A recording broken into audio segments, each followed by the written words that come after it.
I think it's interesting. Let's bring our friend Jason Cole in now. Am I right when I say that about Howie and the front office, that they're the best contract negotiators and they're also the best cap management team in the league? Well, yeah, I would agree with that generally. I mean, I haven't studied this in a while, but Howie is an acolyte of Joe Banner, and Joe was one of the first to say, buy guys out after their second year or their third year, get them done early. And you have to have a belief in the player, right? Like you have to like the player, believe the player is good, all those kinds of things, but pay them early because it's, 50 or 60 cents on the dollar if they become what you think they're going to become. So you're always dealing with cap excess, and you have room to do the things you want. I think the problem where the Eagles sort of got astray is that they use that money to buy outsiders a lot of the time under Joe. If you remember, what was the super team with Vince Young and all those guys? Dream team. And then when you start to pay outsiders, it becomes problematic. Okay, because then guys within your own locker room get jealous that the guys who were from the outside and didn't pay their dues to get paid are all of a sudden making money. And you have to be careful with this. It's not just buy guys out early, but it's watch how you spend all of your money, and are you taking care of your own first? How about this too, Jason? The really great teams don't make a lot of moves. Are we looking at this? And this goes to your reference of Dream Team, because it's got a feeling of that. Again, you got new coordinators. You've got a brand new scheme schematically going from a 43-34 with Vic Fangio. You really don't have the personnel on that side. RG3 is calling it the best roster. And when you look at the defense, they really haven't upgraded the defense. Devin White was a bust. In Tampa, they let him walk. Gardner Johnson's brought back. Huff was a non-starter, even with the Jets. And he's been a project. He's not a three-down guy. And you lose Reddick. Is it possible you're making too many moves? Lost Cox, too, already. Plus, you lose Fletcher Cox, who was arguably their most complete interior defensive tackle. Right. And you're depending on the young guys to be more mature, and that ain't exactly the strength of those young guys is not maturity. It's pure talent, not maturity.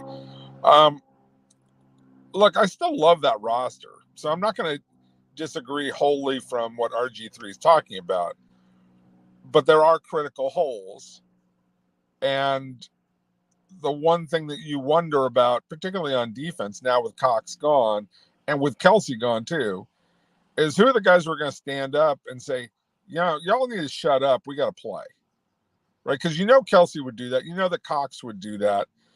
Way back when they won their title under Jason Peters, not under Jason Peters, but with Nick Foles and Doug Peterson.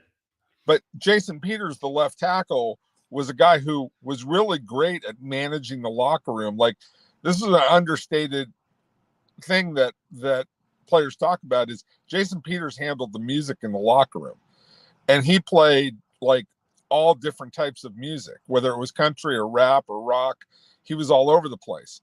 Because one of the biggest things that's territorial in a locker room is the music that gets played. Right? Because some guys get tired of rap, some guys get tired of country, some guys get tired of rock, and everybody wants to have their stuff played. Well, Jason Peters was really good about making sure everybody got a little bit of something played in the locker room that kept guys happy, right? Yeah. And that it seems like a small thing. It's really actually a big thing, right? And so who are the older guys who get it? Because that's not really Jalen Hurts. And I know people complain about Jalen, but Jalen's not this over-the-top talkative guy. I mean, he's a lead by example kind of guy. He's a work ethic guy. And you shouldn't have any complaints about him, but he's not going to be the guy who walks in the locker room and looks at guys and goes, shut the hell up and play. Dan Marino does that kind of stuff. I don't know if Jalen Hurts can do that kind of stuff. And there's a big difference there. Help me out. Maybe I'm too old for this. And help me out here, Jace, because you evolve with the game. You cover the game. You're around these coaches and players. I do you really need a top 10 defense any longer to win a Super Bowl, or do you just have to be decent? Because look at how the Eagles are built. All their money, all their extensions, they got $98 million tied up in 2 wide receivers and a quarterback alone. I mean, and there's no money really on the other side of the team. But you look around the league and you go, you know what's funny? There's not a lot of teams outside of San Francisco. And the only reason they're getting away with it because Purdy's salary. Do you need a top 10 defense any longer to win a Super Bowl? You don't need one. I mean, it helps to have one, but I think that most defensive coordinators in this league have gotten to the point where they say, and Belichick was a king of this, and other guys have become derivative of this. I don't really care if I give up rushing yards as long as I'm not getting gashed in the running game, right? Like if you want to get 4 or 5 on me, maybe 6, you get an 8 here or there, but I want to get you into third down. And I want to force you into some kind of mistake, right? And if you do one play wrong in your sequence offensively, I'm going to get to you, right? That's the kind of defense you're playing. It's not we're going to stone those guys at the line of scrimmage and control them and dominate them. I think there's still room for that in the NFL if you have that much talent.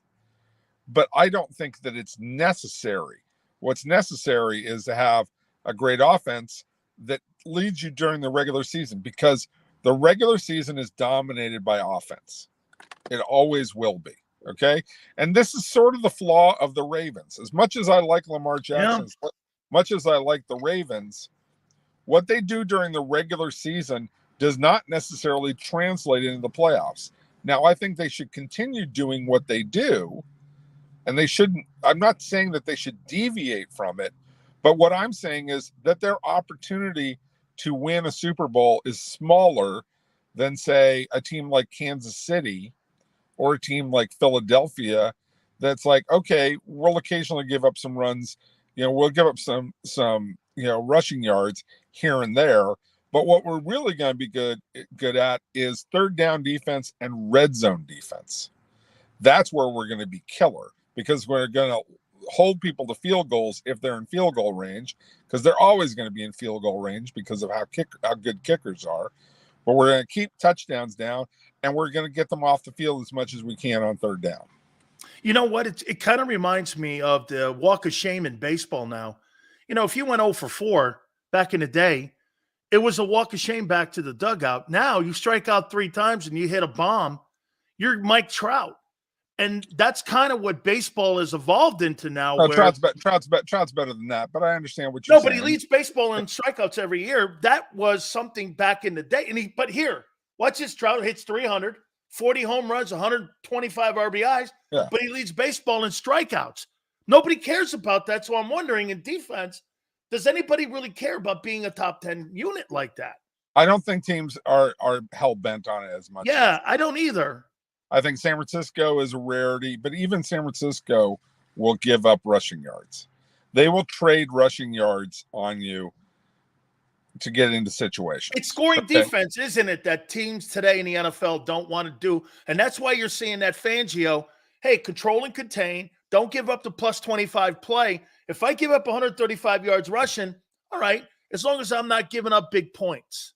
Well, as long as I can't give up 150, 160, 180. I can't have them dictate the whole game with the rushing game. But yeah, I can give up 110, 120, maybe 130 some days, depending on how my offense is playing. I think the other way that a lot of teams play is sort of a dummied down version of Greg Williams, which was, we're going to play for turnovers. We're going to play fast. We're going to play up tempo. We're going to try and get the ball back as fast as we can. And that's a slight difference from what you're talking about. We're going to pass rush really heavy. We're going to blitz a lot. We're going to try and force a couple of extra possessions for our high-powered offense, and we'll do that. But I do think it's more and more about how do you mix and match what you're doing between offense and defense, and don't don't be as worried about, okay, I'm averaging giving up 4.5 yards carry. Whereas in your day, it was like, oh, we can only give up 3.8. Right. Yeah, we got to keep them under, 100 yards. We got to, hold them to as few yards as we possibly can, because we're going to try and make them one-dimensional. You make them one-dimensional with scoring. Yeah, you try and jump on top of teams and get up by 2 scores, and that's how you make the other team one-dimensional. If the market is set right now at $25 million for a player like Devonta, who I think is a really good ball player, but at the end of the day, he's not Justin Jefferson. He's not DK Metcalf. He's not Deebo Samuel. Right. Are we looking at Jefferson, $30 million? I mean, when that deal finally comes to a head, that he's a $30 million guy. And Jason, add a little caveat to it. If you're Justin Jefferson, why would I play in Minnesota when you don't even know who your quarterback is? Yeah, there's some of that. What's the highest contract now for a wide receiver? Is it $30 million, Tyreek Hill, and 28 for Devonta Adams. 26.7 is third for Cooper Kupp. Then you're down at the 25s for AJ Brown, and now with Devonta. I would say that with this next contract, Justin Jefferson can say, I am appreciably better than all those guys. He can make the argument, and the cap has risen. Well, Tyreek Hill is special to me. Okay. He's not the same kind of receiver that Justin Jefferson is, with the window being as big as it is. Tyreek Hill's not that guy, but Tyreek Hill with the ball in his hands is a special thing, right? Like he can turn an 8-yard pass into a 60-yarder in a hurry, right? And he loves to do it. So different kind of player, results are sort of the same. But if I was Justin Jefferson's agent, I'd be asking for 35 a year. Easy. Wow. Yeah, I might be asking for 40. He had 1,100 yards last year, Jason, in 9 games. I don't care. He's Justin Jefferson. I know he's the best player in the sport at that position. At that position, I just say, look, I might ask for 40 and say I'm going to get 35, rather than ask for 35 and get 32 or 33. You think that's real? Hey, you called it on the Cousins one. You think 35? You think 35 is in the room, really? Yeah, they made him wait. Oh, so he's going to punish him. I don't know if he's going to punish him, but he's going to say, I had to endure an extra year and I got hurt.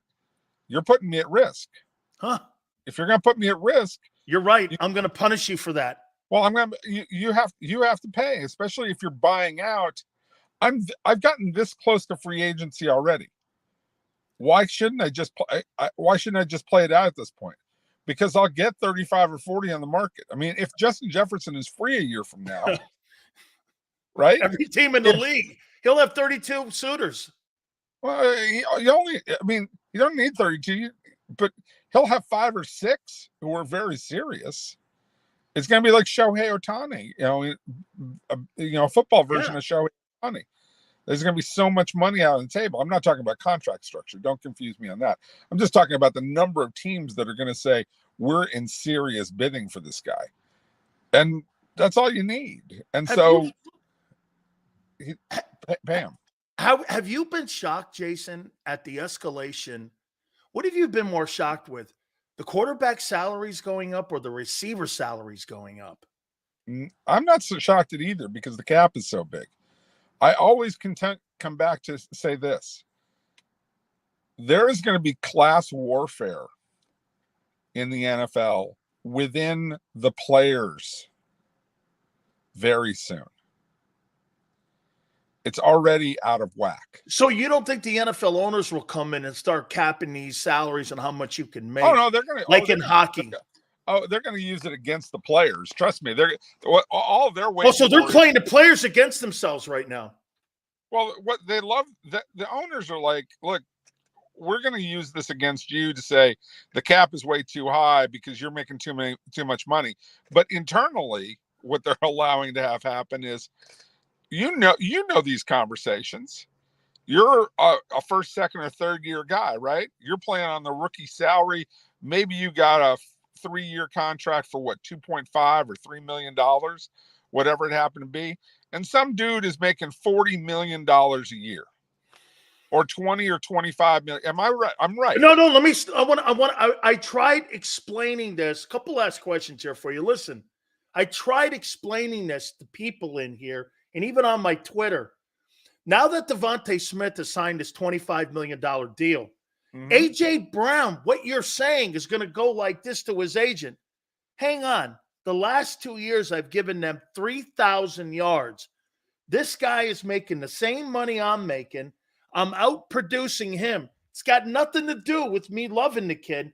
People want, you get paid in this league for numbers and statistics. You don't get paid for titles. Look at the quarterbacks. Here, I'm saying something a little bit deeper. You're right. You're absolutely he right. Wants more money than that guy because the Eagles set the market. But I'm talking about this. The 40 guys on a roster or 30 guys on a roster who are struggling to make $1 million a year. And I'm not dismissing that $1 million a year is a lot of money, but $1 million a year in the NFL right now is chump change. Completely. Right. And they're looking at guys like Devonta Smith making $25 million a year. And all of a sudden it's, why is that guy making that kind of money? Why shouldn't we all be making more money? Like we should be making $4, $5, $6 million each. Like that's the kind of stuff that happens. And you know what that does? It splits the union. It pits players against players within the locker room. And the NFL does a great job of playing that against the players. And it's my Players Association, and I know exactly what you're talking. That's exactly what's talked about with that union. Right. Because what I'm shocked by is that the player minimum salaries, and they can BS their way through this all they want about how, we've grown them by this much and we grew them by this much. And your guys are like, no. Your rank and file guys should be walking in the league making $1 million a year, and the average, and they should be making like $1.5 million to $2 million at the bottom end of the roster. You worry about the number of guys making big money. The reason there are so many guys making big money and why it doesn't matter anymore is that 60% or 65% of the league, that means 30 to 35 guys on every single team are making minimum. Because they're undrafted free agents. Or they're drafted. Or low draft. Or they're drafted and they're on minimum salaries for first, second, and third year, along with the bonus that they got. But the bonus is usually, $500,000, $1 million. It's not proportional. And that splits the players against each other. And I know fans don't give a damn about this. But the players it has an impact on the players. The players do, Jason. And like I said, I got accused from people going, "Oh, you're just trying to start some drama between the two." I'm like, are you crazy? Players are always looking at the guy next to him. What are you making? We get a sheet, Jason, of the top 15 or top 20 guys and how much the salaries are and where you are in the league. And you look at the bottom guys and you look at the top guys. Well, I'm better than this guy here. I should be making what that guy makes. And that's to your point. If a guy's down here making the money and he's on a low-level deal, look at Brock Purdy. Brock Purdy's a $50 million a year guy making $900,000. That is one of the most disproportionate contracts of all time. Right. But now, this is that's what I'm saying. There's going to be dissension within the ranks of the union because there are so many guys making so much more. Like, look, Aaron Rodgers is worth his weight in gold. Don't get me wrong. He totally is. Right. But he's not worth 50 times what some backup guy is worth. Like if there's a guy making $600,000 or $700,000 and Aaron Rodgers is making $55 million, there's a problem there, right? There's a problem between those two guys. They're not playing the same game. They're not doing the same thing because Aaron Rodgers is not worth 40, 50 times what one of his teammates is worth. When you have that situation, you automatically have incredible jealousy within the league. Final question for you. Are the Cowboys being held back by Dak, Parsons, and Lamb? This is the first time, Jason, I've ever not that the Cowboys are giant free agent players anyway, because if you look, since Jerry's owned the team, it's a couple here or there. Why, in your opinion, do you think they're being so frugal? And that's a nice word for saying cheap. Well, it's Jerry's way. Yeah, Jerry's not cheap. He's not cheap. Yeah. I'll tell you this. He's not. He doesn't make it look like he's cheap. Like he throws around the food and he invites the media up. There's a little Charlie Comiskey to him. Okay, if you know what I'm talking about. I do. Right? Make sure that the image is one thing, but the reality is another, right? Okay. Jerry's cheap on contracts. Okay. He's not Bengals like. He's not Mike Brown cheap. He'll pay when he has to pay. Randy Gregory. They took forever to get the Dez Bryant deal done. And one of my favorite stories is Troy Aikman was talking to somebody in the 49ers organization one time. And I'm going to leave on this because I got to go. But Aikman was talking to somebody in the 49ers organization. And he goes, man, I'm so jealous of you guys. Eddie DeBartolo throws parties for you guys like every 6 months. He brings you stuff. He takes care of you guys. We can't even get a reunion, and we won 3 titles in 4 years. Aikman had said that to a guy from the 49ers. Used to fly him to Hawaii. Yeah. Eddie knew how to take care of people. Jerry knows how to take care of himself. He's got that big old yacht. Right? A 90-foot yacht. 90-foot yacht and kids to spare. Did I say? Hey, I'll leave you with this. My favorite line is, before I trade Micah Parsons, I'll take a paternity test. Pretty much. He said that. He goes, I'd take a paternity test before I trade Micah Parsons. And I was like, wow. Okay. I think that's good to leave it on. Right. Those guys will get paid. Wow. That's all. I got to go. Thanks, Jason. I appreciate it. Our good friend, Jason Cole. I'm going to take a paternity test before I trade old Micah Parsons. Woo! Hey, you got a lot of money, man, when you can drop dimes like that. Now, some of you are saying that Jalen Hurts drops dimes. That's dropping a dime on someone. I ain't trading that guy. I'll give a DNA paternity test before I do something like that. Who talks like that except guys with FU money? Right? Hey, I got some deals I want to throw at you guys, trading up or down. We're going to do that next here. Hey, I like throwing that card out like that. You got one? Okay. I got one. Hey, BJ, you got one? Just checking. Hey, BJ's got or LJ, he's got a Sunflower of the Month Club card. Jelly of the Month.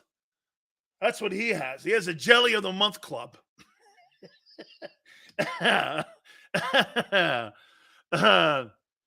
Hey, senor. You're right. Hey, senor. Still's throwing out dumb trade ideas that won't work or ever happen. Well, shit, man, giving your boy draft picks on defense. Hey, quite frankly, you pray it doesn't happen because the guy stinks when it comes to drafting anybody. Okay? Yeah, how you doing? Where's the chain? Got the chain right here, bro. Right here. Big old chain. Hey, look at the fans. Sending big sills. How you doing? Put that bad puppy on. How you doing, man? That's right. Look at it. Yeah, now we're back in bling. This thing's heavy, too. That thing's heavy. Yeah! There he is, old BJ. Jelly of the Month Club. That's what he has. He goes down to his local, let's see here, Wawa. Hey, what do I get with this card? Do I get some of that shitty pizza? I hear you serve shitty pizza at Wawa. You get the shitty Wawa. All right, man. Come back out of the timeout. Big Sil's got some ideas for you here. I saw that for $35 on Amazon. Hey, Joe, what would you ever know about Amazon and good deals? You seen your economy? Hey, by the way, there's only one place in America that Joe Biden hasn't destroyed. Believe it or not, it's Augusta National. You can still get a sandwich for $2, a Coke for $1, and chips for $1, and not get hijacked when you go to like an event. You go anywhere else, though. Bidenomics, baby. How you doing? Terrible plagiarism. You wrote NFL. What? Hey, bro. It's okay, honey. I know, sweetheart. Don't worry. I know you get a little upset. That, I know. It's okay. I love it. See that there, baby? See that, baby? Look at that thing. Here's look at on the back, too. NFL services. Union member.